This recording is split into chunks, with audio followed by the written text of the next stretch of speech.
While waiting for my appointment, a nurse came up to me and said, "Your daughter here is ready to be discharged." I was about to tell her I didn't have a daughter, but then I saw the teenage girl standing right behind her, staring right at me with wide, terrified eyes and her hands together like she was praying. She was mouthing the words, "Please say yes," while her whole body was shaking. Something in her face made me trust her. "Yes, sorry." I stood up quickly. "Let's go, honey." The nurse smiled and handed me a clipboard. She had a severe allergic reaction, but she's stable now. "Just sign here, Mrs. Kessler." I signed the fake name while the girl stayed close to me. Her hand grabbed my arm and I could feel her trembling. The nurse looked at the paperwork. "You can take her home now. Her father called earlier and said he's on his way if you needed to leave, but I told him you were already here." The girl's face went pale. Her fingers dug into my arm so hard it hurt. As soon as the nurse walked away, the girl whispered urgently, "We need to leave right now, before he gets here." We rushed toward the exit doors and I asked her what was happening. "Who's coming for you?" She was walking fast beside me. "I'm in foster care." "But they're not a real foster family." "What do you mean?" We pushed through the main doors into the parking lot. "There's 6 teenage girls in the house. They make us do online work for 12 hours every day. We're not allowed to stop." Her voice was shaking as we walked between parked cars. I looked at her closer now. Maybe 15 or 16. "We need to call the police right now." She shook her head hard. "I tried calling my caseworker last week. He found out." She pulled up her sleeve and showed me a dark bruise that wrapped around her upper arm. "He locked me in the basement for 3 days. My stomach dropped. "Who did this to you?" "My foster dad. But he works for the foster system. He's a placement coordinator." Nobody believes us because he knows how to make everything look legal. We were walking toward my car in the far corner of the lot. "What happened today? Why were you at the hospital?" "They make us take sleeping pills every night so we don't cause problems.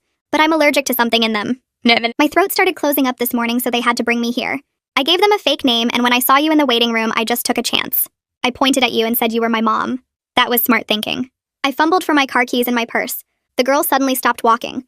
She grabbed my hand and pointed across the parking lot. "That's his car. He's already here." I looked where she was pointing. A silver Honda was parked 3 rows away. Empty. My heart started pounding. If his car is here, that means he's inside the hospital looking for you right now. We have to hide. He always wears his work badge on a blue lanyard. People trust him because they think he works at the hospital. She was practically hyperventilating. I could see my car now. It was only 30 feet away. "We need to get to my car while he's still inside searching." We started walking faster, trying to look normal, but my hands were shaking. The girl stayed close, using me as a shield. "He texted the other kids this morning." The girl's voice cracked. "He said if I ran away, he would make all of them pay for it." They're probably getting punished right now because of me. We were almost at my car when I heard someone call out, "Excuse me, ma'am." We both turned around. A tall, bald man with glasses was walking toward us from the hospital entrance. The girl froze completely beside me. Her breathing got really fast. "That's him. That's my foster dad." My blood went cold. I looked at the man's face as he got closer. I recognized him immediately. No, that can't be right." My voice barely worked. "That's him." The girl's fingernails dug into my hand. "Please don't let him take me back." The man was close enough now that I could see his face clearly. My mind was spinning. This couldn't be possible. "Pablo?" My voice came out strangled and weak. He stopped walking for just a second. Confusion crossed his face when he recognized me, but his eyes just dropped down to look at the girl holding my hand. "What are you doing here? And why do you have Madison?" The girl whispered next to me. "His real name is Pablo Reeves." Her voice shook. "He has 6 of us in that house. The foster paperwork is all fake." Pablo took a step closer. His voice was friendly, but there was an edge to it. "Kate," he told me, "you don't understand what's happening here. Madison gets confused. She has behavioral issues. Let me take her home so we can sort this out." He reached his hand toward the girl. "She's not going anywhere with you." I stepped in front of her. "She doesn't need your permission." His friendly mask was slipping. "Madison, get over here. Now?" The girl pressed against my back. Her face went gray as she realized me and Pablo knew each other. "Get away from us." I pulled out my phone. My hands were shaking so hard I could barely hold it. Pablo's expression shifted when he saw the phone. "You're really going to call the police on me?" My thumb hovered over 911. "Yes, I don't care that you're my brother. You're trafficking children. Family or not, you're a monster." I pressed the green call button and lifted the phone to my ear. My hand shook so hard I almost dropped it. Madison grabbed my jacket with both hands and pulled herself close. She whispered right next to my ear that Pablo knows cops who helped him before when other girls tried to run. The phone rang once. Pablo took another step toward us and his whole face changed. The friendly, concerned look disappeared completely. His eyes went cold and flat like he was looking at a problem he needed to solve. The phone rang a second time. Pablo spoke in this calm voice that made my skin crawl. He told me I was making a huge mistake. Madison was a troubled kid with a history of lying about her caregivers. She had behavioral issues documented in her file. The 911 operator answered and asked what my emergency was. I kept my eyes on Pablo while I talked. I told the operator there was a trafficking situation at County Hospital parking lot section C. Pablo's face went white when he heard me say trafficking. Madison was still pressed against my side and I could feel her whole body shaking. The operator asked me to repeat what I said and stay on the line. Pablo stared at me for 3 more seconds. Then he turned around and walked fast toward his silver Honda. He didn't run, but he moved quick. I watched him get in his car and pull out of the parking spot. The operator was asking me questions about how many people were involved and if anyone was injured. I answered while watching Pablo's car drive toward the exit. Madison whispered that he was leaving to go hurt the other girls. The operator told me officers were on their way and to stay where I was.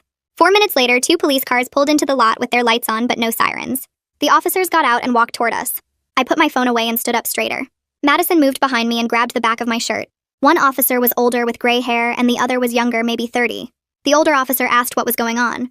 I explained everything as fast as I could. Madison was a foster kid being trafficked. 6 girls total in a house. My brother Pablo Reeves ran the operation. He was a placement coordinator who made everything look legal. The younger officer's face changed when I said Pablo's name. He looked at the older officer and said he knew Pablo Reeves. Respected guy who worked in foster placement. My stomach dropped. The older officer asked Madison if what I said was true. She nodded but didn't speak. Her fingers dug into my shirt. The younger officer said they needed to take separate statements. He asked Madison to come with him to the other patrol car. Madison's breathing got really fast. She pressed harder against my back. I shouted that she stays with me or I'm calling a lawyer right now. Both officers stopped. The older one held up his hands and said they were just trying to get clear information. I told them Madison was terrified, and I was the only person she trusted.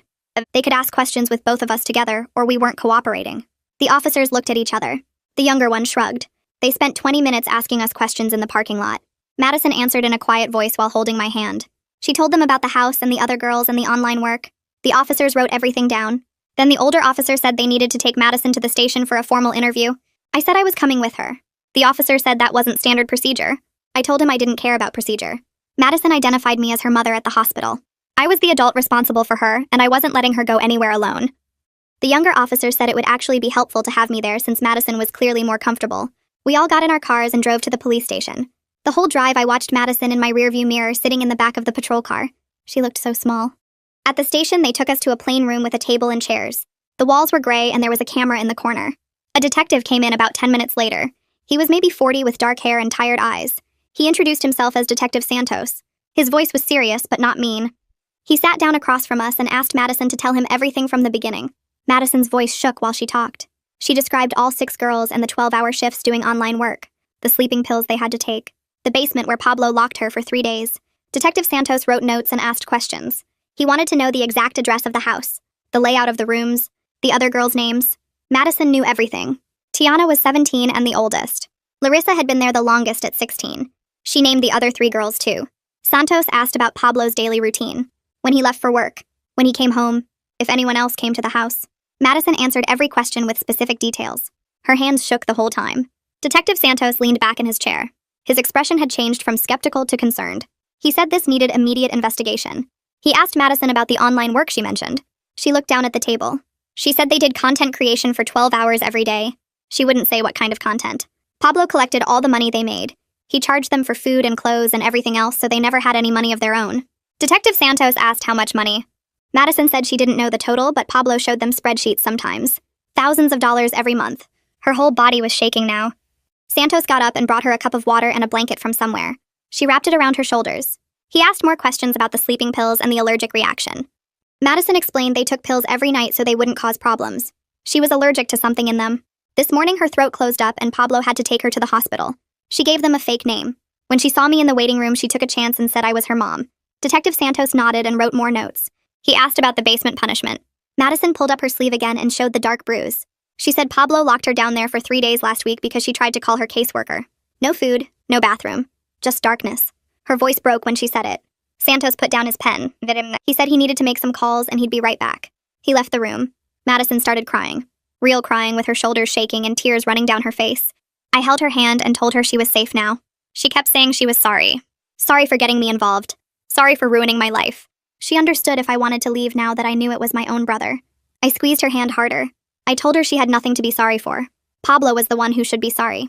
She didn't ruin anything. Some things were more important than family. She looked at me with red eyes and asked if I really meant that.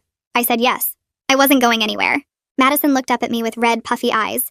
Her whole face was wet from crying. She wiped her nose with the back of her hand and tried to stop shaking. I squeezed her fingers tighter and told her Pablo stopped being my brother the second I found out what he was doing to kids. She sucked in a breath and her eyes got even wider. I said family doesn't mean anything when someone hurts children like this. She nodded really fast, and more tears ran down her face, but these looked different somehow. Like maybe she actually believed me. Her shoulders relaxed just a tiny bit, and she leaned against my arm. And I could feel her breathing slow down from that panicked gasping to something more normal. The door opened, and Detective Santos came back in carrying a folder. He sat down across from us, and his face looked serious, but not in a bad way. He said he just got off the phone with patrol officers, and they were heading to Pablo's house right now to check on the other girls. Madison's whole body jerked forward. Her face changed from scared to something like hope mixed with fear. She asked if they were really going there right now. Santos nodded and said they should arrive in about 15 minutes. Madison pressed both hands against her mouth. She started crying again, but also kind of laughing at the same time. Then her face went gray, and she grabbed my hand so hard it hurt. She whispered that the other girls were probably getting punished right now because of her. I told her this wasn't her fault, but she shook her head hard. She said Pablo told them this morning that if she ran away, everyone would pay for it. Santos leaned forward and said the officers would see if anyone was hurt, and they'd document everything. Madison nodded, but she looked sick. 2 hours crawled by while we sat in that room. Santos brought us sandwiches from somewhere, but Madison barely touched hers. She kept staring at the door waiting for news. I pulled out my phone and scrolled through my contacts until I found Owen's number. My ex-husband and I hadn't talked in maybe 3 months. I typed out a message asking if he still knew any lawyers who handled trafficking cases. I hit send before I could overthink it. My phone rang 30 seconds later. Owen's voice came through asking what the hell was happening. I gave him the short version about Madison and Pablo and the 6 girls. He went quiet for a long time. Then he said he was calling someone right now and he'd get back to me in 10 minutes. Madison watched me put my phone down. She asked who that was, and I told her my ex-husband used to be a lawyer before he switched careers. He still had connections with people who did this kind of work. She nodded and went back to staring at the door. My phone buzzed again 20 minutes later. Owen said he had a friend named Jamie who specialized in child advocacy cases, and she was willing to come to the station right now. He asked for the address and said he was coming too. I felt something loosen in my chest, knowing we'd have actual legal help. Owen showed up 40 minutes later with a woman who looked maybe 50 with short gray hair and intense eyes. She walked straight to Detective Santos and stuck out her hand. She said her name was Jamie, and she understood there was a minor in need of legal representation. Santos shook her hand and looked at me. I nodded and said I'd asked Owen to bring someone who could help Madison. Jamie pulled out a chair and sat down next to Madison. She asked Madison if she was okay with Jamie being here, and Madison said yes. Then Jamie started firing questions at Santos about protective custody arrangements and where Madison was supposed to stay tonight. Santos explained that normally she'd go back into foster placement, but given the circumstances, that seemed complicated. Jamie's face got hard. She said complicated wasn't the word she'd use. She said Pablo had access to every placement record in the system and could find Madison wherever they put her. We needed emergency housing that was completely off the official grid. Santos rubbed his face and said he'd have to make some calls about that. His phone rang before he could pick it up. He answered, and his expression changed while he listened. His jaw got tight and he wrote something down on his notepad. He said, "Okay, thanks," and hung up. Then he looked at all of us, and I knew it was bad news before he even opened his mouth. He said the officers just left Pablo's house. All 6 girls were present and accounted for. The house looked normal and clean. The girls said everything was fine and they didn't know what Madison was talking about. Pablo was cooperative and answered every question. Madison made a sound like someone punched her in the stomach. Her breathing got really fast and loud. She stood up so quick her chair fell backward. She said no, no, no over and over while her hands pulled at her hair. I jumped up and grabbed her shoulders. She was shaking so hard I thought she might fall down. Jamie moved fast and caught Madison's other arm. We got her back in the chair and Jamie knelt in front of her. Madison couldn't stop gasping for air. She said Pablo makes them practice exactly what to say if anyone ever comes to check. He probably texted them the second he left the hospital. He threatened them. They're too scared to tell the truth. Her voice came out all broken and desperate. Jamie asked Santos if the officers noticed anything wrong with the girls. Santos looked at his notes and said they seemed nervous, but nothing obvious. No visible injuries or signs of distress. Pablo showed them his placement coordinator badge and all the foster paperwork. Everything looked legal and above board. The house was clean with plenty of food. Each girl had her own bedroom. Jamie sat back in her chair and her face was angry now. She said this was textbook institutional trafficking. The perpetrator uses his official position as cover, and the victims are too scared to speak up because he has all the power. I felt something hot building in my chest. My hands started shaking, but not from fear this time. I said Pablo created a perfect system where nobody would ever believe the girls over him. He had credentials and fake paperwork, and he knew exactly how to make everything look right. Jamie nodded and said she'd seen cases like this before. The system protects the abuser because he's part of the system itself. Santos closed his folder and leaned back. He said he believed Madison and he believed something wrong was happening in that house, but he needed more evidence before he could arrest Pablo or remove the girls. Madison's testimony alone wasn't enough when the other victims were denying everything, and Pablo had spotless professional credentials. He needed something concrete that would hold up in court. Jamie asked what kind of evidence he was looking for. Santos said medical records, financial documentation, witness testimony from someone besides Madison, physical evidence from the house, anything that corroborated Madison's story beyond her word against Pablo's. I looked at Madison and her face was completely pale. She looked like she might throw up. I put my arm around her shoulders and told Santos we'd get him whatever evidence he needed. Pablo wasn't going to get away with this. Owen spoke up from where he'd been sitting quietly in the corner. He said we needed to get Madison a full medical exam right now to document everything.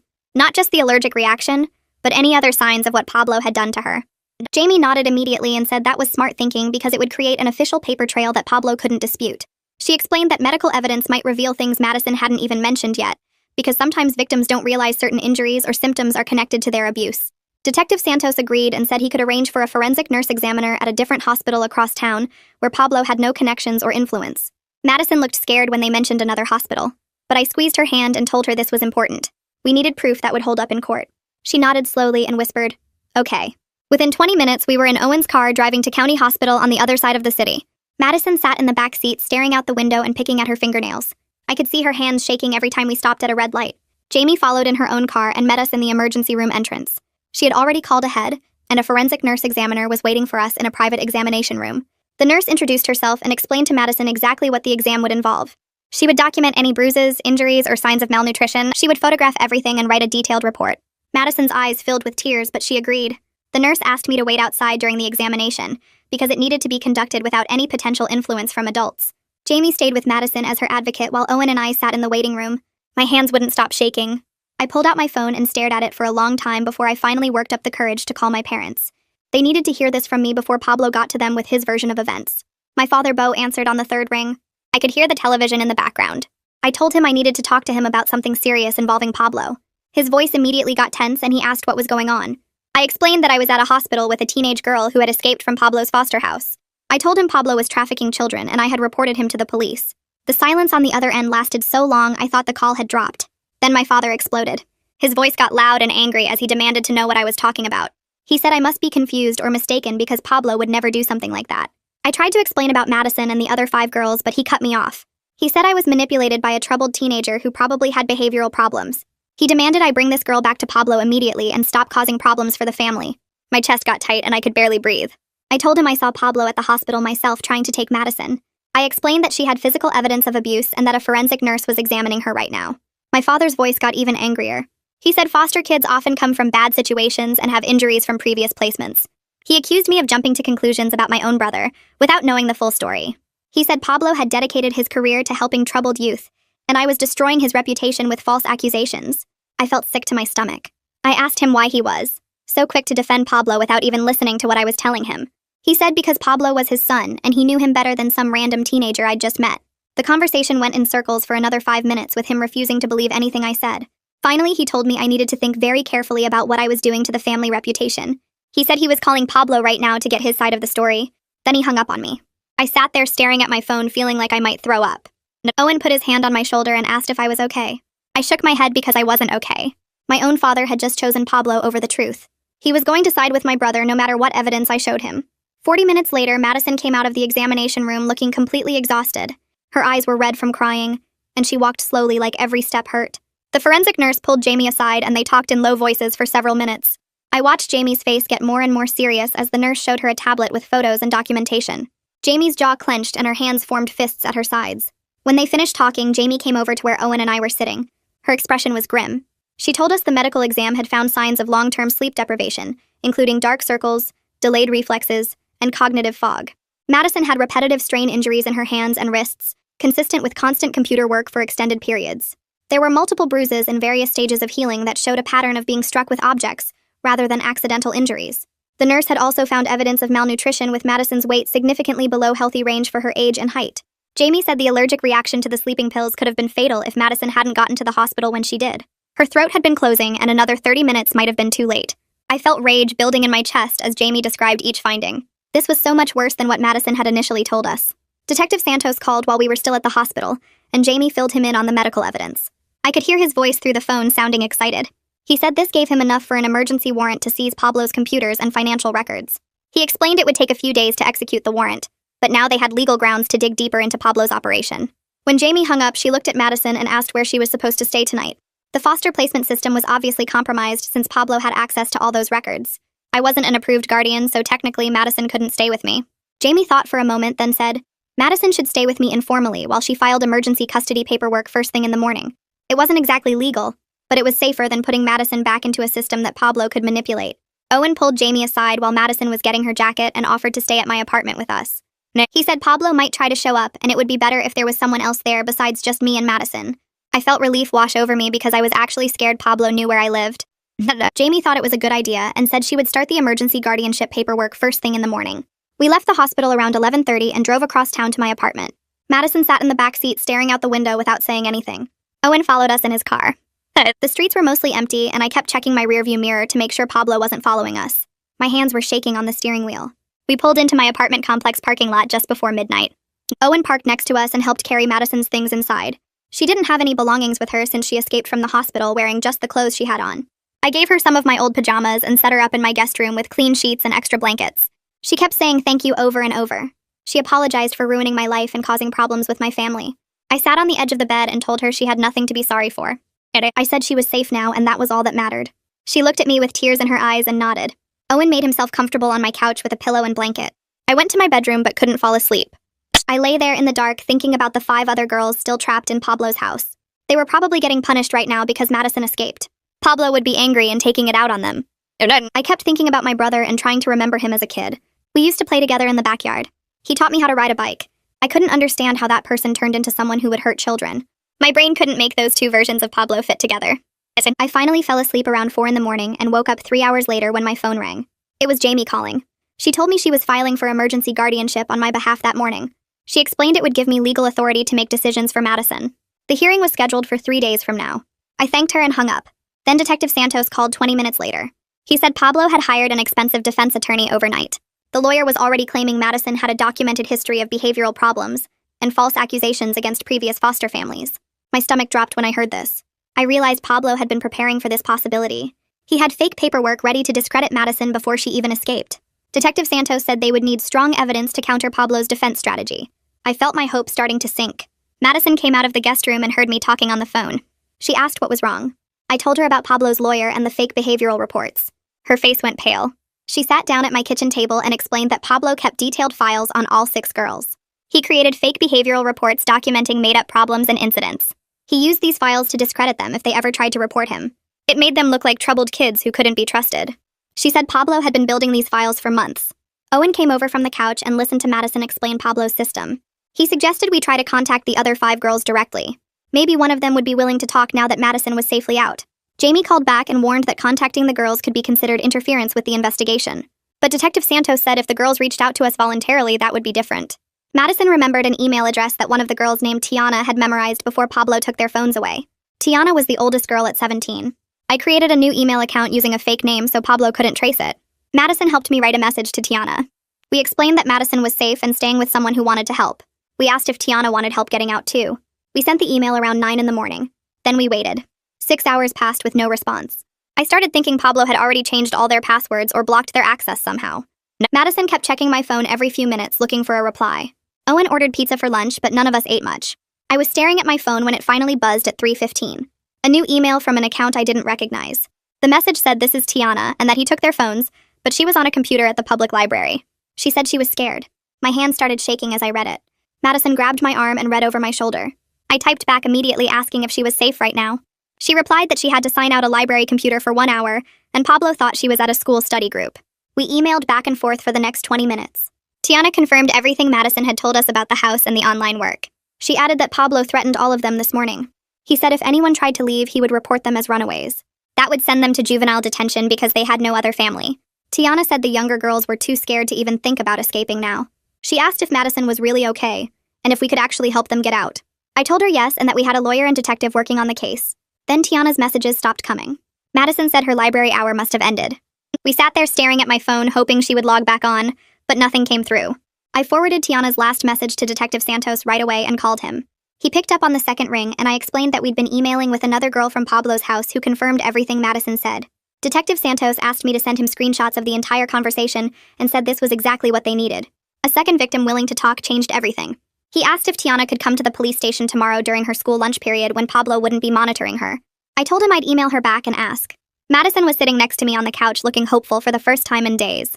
I typed a message to Tiana explaining that Detective Santos wanted to meet with her tomorrow at lunch and that we could keep her safe. I hit send and we waited. 20 minutes later, Tiana replied saying she could get to the station if we gave her the address. She added more details about the other girls in the house. One girl named Larissa had been with Pablo the longest, almost 2 years. Tiana said Larissa was so scared of leaving that Pablo had convinced her nobody else would ever take care of her. The other 3 girls were younger, and they all followed whatever Larissa did. Tiana said if Larissa stayed, then the younger girls would stay too because they trusted her judgment. I read this to Madison and she nodded. She said Larissa used to talk about running away when she first got there, but Pablo broke her down over time. He told her she was too damaged for anyone else to want her. Madison's voice got quiet when she said Pablo used the same approach on all of them. I sent the information to Detective Santos and he called back within 5 minutes. He sounded excited and said having 2 victims willing to testify gave them enough to execute the computer seizure warrant. He told me to give Tiana the station address and he'd arrange everything for tomorrow. After I hung up, Owen made dinner while Madison and I sat at the kitchen table. She kept checking my phone every few minutes to see if Tiana sent anything else. Around 8 that night, my phone rang with my mother's number. I almost didn't answer, but something made me pick up. My mother was crying before I even said hello. She begged me to drop these accusations against Pablo and explained that my father had a long talk with him earlier. Pablo told them that Madison was a pathological liar, with a documented history of making false abuse claims against foster families. My mother's voice shook as she said Pablo showed them official paperwork proving Madison had accused 3 other families of terrible things. I tried to interrupt, but she kept talking. She said Pablo was heartbroken that I would believe a troubled teenager over my own brother. I finally got a word in and told her about the medical evidence from the hospital. I mentioned Tiana's testimony and the other girls trapped in that house. My mother went quiet for a second, then said Pablo had already explained all of that. He showed them Madison's complete foster file with psychological evaluations and incident reports from previous placements. The file documented Madison making up stories about abuse to get attention. My stomach dropped as I realized Pablo's fake documentation was working exactly how Madison said it would. My mother said the therapist's notes in the file showed Madison had serious behavioral issues and a pattern of manipulating adults. I told my mother those files were fake and that Pablo created them to discredit the girls if they ever reported him. She asked how I could possibly know that, and I said because Madison told me his whole system. My mother's crying got louder, and she said I was choosing to believe a stranger's lies over my own family. She told me everyone was standing behind Pablo, and if I continued with these accusations, I was cutting myself off from all of them. I tried to explain about the medical evidence and Detective Santos's investigation, but she wasn't listening. She said I had a choice to make right now. Either admit I was wrong about Pablo or lose my entire family. I opened my mouth to respond, but she hung up before I could say anything. I sat there staring at my phone screen. Owen came over and asked what happened, but I couldn't form words. Madison appeared in the doorway looking worried. I just shook my head and she walked into the kitchen. She saw my face and immediately started apologizing. She said she was sorry for destroying my family and that she should never have dragged me into this mess. I looked at her standing there looking so small and scared. I told her she didn't destroy anything. Pablo did this, not her. She said my whole family was going to hate me because of her, but I said some things matter more than family loyalty. The next morning, Tiana showed up at the police station during her lunch period like Detective Santos arranged. Madison wanted to go, but Detective Santos said it was better if Tiana gave her statement without other witnesses present. Tiana spent 2 hours in an interview room giving a recorded statement that matched everything Madison had told us. Detective Santos called me afterward and said having 2 victims corroborating the same details meant they could execute the warrant immediately. He sounded energized in a way he hadn't before. That afternoon, while Pablo was at his office, 6 police officers showed up at his house with the seizure warrant. They took all 6 computers from the girls' rooms plus Pablo's laptop and desktop. They also seized boxes of financial records and the fake behavioral files Madison had mentioned. One officer called Detective Santos to report they found a locked filing cabinet in Pablo's bedroom, containing files on all 6 girls with fabricated incident reports and psychological evaluations. Pablo showed up at the house during the middle of the search. His lawyer arrived 15 minutes after that. Detective Santos called me that evening and his voice was different, more serious. He said the initial computer forensics were worse than he expected. They found evidence of all 6 girls' online accounts generating significant income that Pablo controlled completely. The girls had been doing content creation work for paying subscribers, but never saw any of the money. Pablo kept spreadsheets tracking each girl's daily earnings down to the dollar. He also tracked expenses he charged them for basic things like food and clothes. The girls were essentially working 12-hour days while going deeper into debt to him. I asked how much money we were talking about, and Detective Santos paused before answering. He said the financial records showed Pablo made over $400,000 in the past 2 years from the girls' online work. He was also collecting foster care payments for all 6 girls from the state. The prosecutor was already talking about upgrading the charges from abuse to human trafficking and fraud. This wasn't just a bad foster parent anymore. This was organized criminal enterprise. The next morning, Detective Santos called to say officers were heading to Pablo's office with an arrest warrant. I put the phone on speaker so Madison could hear, and she grabbed my hand while we listened. He said they had enough evidence from the computers and financial records to charge Pablo with 6 counts of human trafficking, plus child exploitation, fraud, and false imprisonment. The bail hearing was scheduled for that afternoon, and prosecutors were asking for $500,000 because Pablo had the resources and connections to run.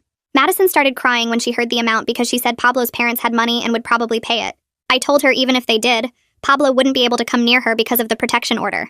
2 hours later, Detective Santos texted that Pablo was in custody, and his parents were already at the courthouse talking to a bail bondsman. My phone rang 20 minutes after that, and I saw it was my father calling. I almost didn't answer, but Madison was watching me, so I picked up. My father started yelling before I could even say hello. He told me I had destroyed Pablo's life and his career over lies from troubled teenagers who were known for making things up. His voice was shaking with anger as he said Pablo's lawyer would prove all of this was fabricated, and then I would have to live with what I had done to the family. I tried to explain about the medical evidence and financial records, but he talked right over me. He said I had always been jealous of Pablo's success, and this was my way of tearing him down.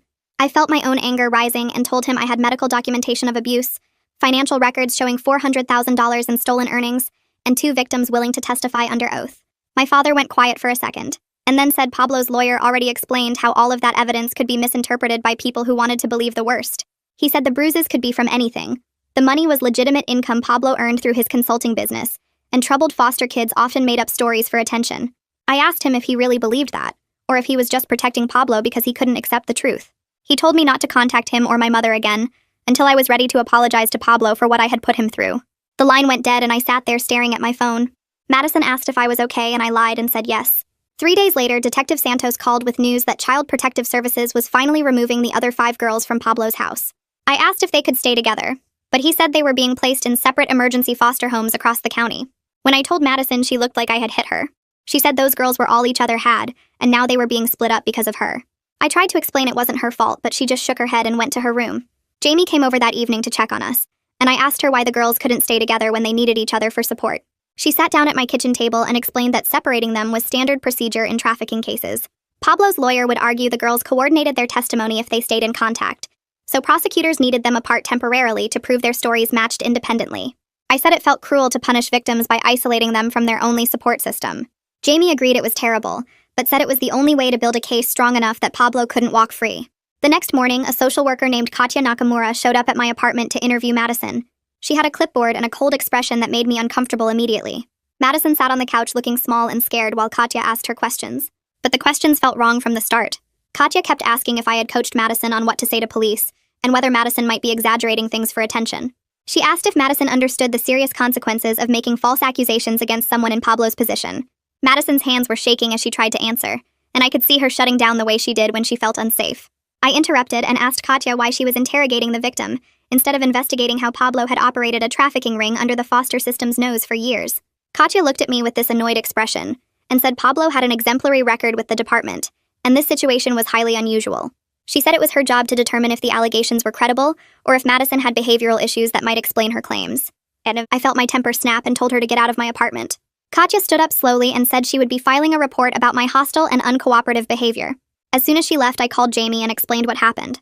Jamie was quiet for a minute and then said she was filing a formal complaint against Katya for victim intimidation. But she said she would also request a different social worker be assigned to Madison's case immediately. Detective Santos backed up the complaint when Jamie contacted him, and 2 days later we got notice that Katya had been removed from the investigation. Madison's emergency guardianship hearing arrived on a cold Tuesday morning 3 weeks after I first saw her in that hospital waiting room. We walked into the courthouse together, and Madison's hand was freezing in mine. Pablo's lawyer was already there in an expensive suit, and he gave me this look that made my skin crawl. The hearing started and Pablo's lawyer stood up first. He argued I was an unsuitable guardian with no experience raising children and questionable motives for getting involved. He said Madison would be better served returning to foster placement with a properly trained and licensed family. He made it sound like I was some kind of predator who had manipulated a vulnerable teenager. Jamie stood up and presented the medical evidence documenting Madison's injuries and malnutrition. She had photos that made the judge lean forward to look closer. Detective Santos testified about the ongoing criminal investigation and the evidence they had collected from Pablo's computers and financial records. He explained how the case had expanded into a federal trafficking investigation. Then it was Madison's turn to speak. She walked up to the witness stand and the judge asked her to explain why she wanted to stay with me. Madison's voice shook as she said I was the first person who had protected her in years, and she felt safe in my apartment. She said the idea of going back into the foster system made her feel sick, because she couldn't trust anyone in that system anymore. She looked right at the judge and said if she had to go back, she would run away the first chance she got. The judge was quiet for a long time after Madison finished talking. He looked at all the evidence and then at me. He asked if I understood the responsibility I was taking on, and whether I was prepared for the challenges ahead. I said yes and meant it. The judge granted me temporary guardianship for 90 days with a review hearing scheduled at the end of that period. Madison started crying and grabbed my hand as we walked out of the courtroom. Jamie hugged us both in the hallway and said this was just the first step, but it was a good one. 3 days after the hearing, my doorbell rang at 8 in the morning. I looked through the peephole and my stomach dropped when I saw my parents standing in the hallway. Madison was still asleep in her room, and I stood frozen trying to decide what to do. My mother pressed the doorbell again and called out that she knew I was home. I opened the door but kept the chain lock attached. My father pushed forward and demanded I let them inside so they could talk to Madison. He said she needed to tell them the truth about what really happened with Pablo. I told them Madison was sleeping and they needed to leave. My mother started crying and said I was keeping them from their granddaughter. I reminded her Madison wasn't their granddaughter and they had no legal right to see her. My father's face turned red and he pushed against the door. The chain held, but I stepped back and yelled for Owen. He came running from the kitchen and saw my father trying to force the door open. Owen told them to back away, or he was calling the police. My mother screamed that I had turned into a monster who destroyed their family. She said I stole their son's life over lies from a disturbed teenager. Pulled out my phone with shaking hands and dialed 911. My father finally stopped pushing the door and stared at me like he didn't recognize me. I told the operator my parents were violating a protection order and trying to force entry into my apartment. My mother kept crying and saying I was choosing a stranger over my own family. Owen stood next to me at the door and his presence made me feel less alone. 2 officers arrived 12 minutes later, and I opened the door to let them in while my parents waited in the hallway. The officers checked the protection order paperwork, and then went into the hall to talk to my parents. I could hear one officer explaining they were violating the court order by coming to my home. My mother's voice got louder as she insisted they just wanted to see their granddaughter and make sure she was safe. The officer told her Madison wasn't their granddaughter and they had no custody rights. He said if they came back, they would be arrested for violating the protection order. My mother screamed that I had turned into a monster who was stealing their son's life. My father stood silent and wouldn't even look at me as the officers escorted them to the elevator. After they left, I sat on the couch and cried while Owen made coffee. Madison came out of her bedroom asking what happened, and I told her my parents had tried to visit. She apologized for causing problems with my family, and I told her she had nothing to apologize for. 2 weeks passed, and Detective Santos called saying Larissa had finally agreed to give a statement. He explained the other girls' testimonies had convinced her Pablo couldn't retaliate anymore. Jamie and I took Madison to the police station where Larissa was waiting in an interview room. The girls hugged each other and cried for several minutes before Detective Santos started the recording. Larissa's statement lasted almost 4 hours because she had been with Pablo the longest and witnessed everything from the beginning. She described how Pablo started with just 1 or 2 girls doing real online tutoring for school subjects. The work was legitimate at first, and he seemed like a caring foster parent who wanted to help. Then he gradually shifted to different kinds of online content that made more money. He isolated them from outside contact by taking their phones and monitoring all their communications. Larissa said Pablo told them they were lucky to have a home because most foster kids ended up on the streets. He convinced them the online work was necessary to pay for their food and housing. She explained how the sleeping pills started after one girl tried to run away. Pablo said the pills would help them rest better, but really he used them to keep everyone compliant and too tired to cause problems. Larissa provided names of 4 other men Pablo worked with who placed girls in similar situations. She said these men operated across 3 different states, and Pablo bragged about how much money the network was making. Detective Santos asked specific questions about financial records, and Larissa described seeing Pablo's spreadsheets tracking each girl's earnings. She said Pablo charged them for everything including food and clothes so they could never save enough money to leave. The statement included details about the basement where Pablo locked girls as punishment. Larissa had been down there twice and described the cold concrete floor and the bucket he left for a bathroom. By the time the interview ended, Detective Santos looked shaken and said this case was bigger than anyone realized. The next day, Detective Santos contacted the FBI because Larissa's testimony showed interstate trafficking. An agent named Anastasia Chang called me directly and asked to meet with Madison. She explained Pablo's operation was part of a larger network of corrupt foster system employees running similar schemes. Agent Chang interviewed Madison for 6 hours and recorded everything about Pablo's methods and the other men involved. She said the federal government was building a massive case that would expose vulnerabilities in the foster system. Within a week, the investigation exploded into a multi-state operation with FBI agents raiding homes in Ohio, Pennsylvania, and West Virginia. 17 more girls were found in situations identical to what Madison described. Agent Chang kept me updated as they built the federal case against Pablo and the 4 other men. She said the evidence was overwhelming with financial records showing millions of dollars moving through the network. Pablo's lawyer tried to negotiate a plea deal, but Jamie explained the federal charges carried mandatory minimum sentences. The prosecutors wanted to make an example of the case to force reforms in foster care oversight. Pablo's lawyer kept pushing for reduced charges, but Agent Chang said the trafficking evidence was too strong. Jamie told me the prosecutors were determined to show that working within the system didn't protect traffickers from consequences.